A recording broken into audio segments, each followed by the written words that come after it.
everyone, I'm Ross Crystal. You know, these days the new TV season seems to happen, well, all year around.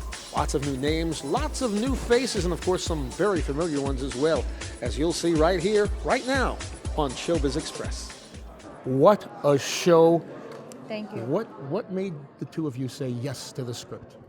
It just because it was the script. It was really, really well written. They're great characters.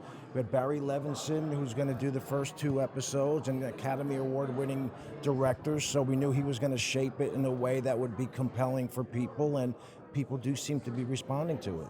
And Jennifer Lopez, you talk about acting and talk about physical. You really get into this part. Yeah, I mean, it's a great character for me, and I knew it would be. It was really a big decision to decide to take on an hour drama at this point in my career, because I have a lot of things going on, but it was just too hard to pass up. The character, thinking about doing acting like this, which I haven't done in a long time, it was exciting for me. It was exciting to get back to that. And being on the set every day with Ray, with the cast, and Barry, and really getting into some good story and some good emotion and all that stuff that is so exciting as an actor and an artist was really fulfilling to me. I gotta say, this kid from New York loves this show. Thank you so much. Congratulations. Thank you. You know, it's Dick Wolf. You guys have so many years of history. What spoke to you when he said to you, this role is for you? Well, let me tell you what happened.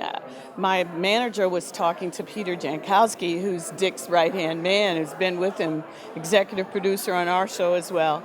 And I said, tell them that I'm ready to work. And that's how it happened. That was it. That's how it happened. She's ready. We're ready for her. And they had something, and it happened to be Chicago Med. So I think it's because of the long history that we have. They know that I'm a no-nonsense person and my work ethic. What is this medical procedural like, and what sets it apart? I think the number one thing that sets it apart is being a part of the Chicago universe. Being able to tell the stories that not only directly relate to us as a hospital, and being able to deal with all the contemporary issues that the world is dealing with in terms of healthcare and medicine, but then being able to weave it into the world of fire and the world of PD, and being able to tell 3 stories in one. And we're representing those real-life interactions that do occur between the police and the fire department and the medical community. It's incredible. And finally, are you getting versed in the medical jargon? I'm trying. I am doing my best, but there's going to be a good blooper reel at the end of the year. You're back. We're back. It's the Carmichael Show. Oh, that's a good intro. I like that. That sounded cool. It is good. Well, I'll let you explain for those people, because it was on short-lived. Yes. 6 episodes. 6 episodes so Back far. now. Lay out the premise. It's basically an American family discussing things that American families discuss. You know, and being very true to things, anything from, gentrification to gender and all these things that families sit around and talk about over the dinner table and in their living rooms, we very unapologetically discuss on the show. How is it? It's not a talk show, but it's kind of like a talk show.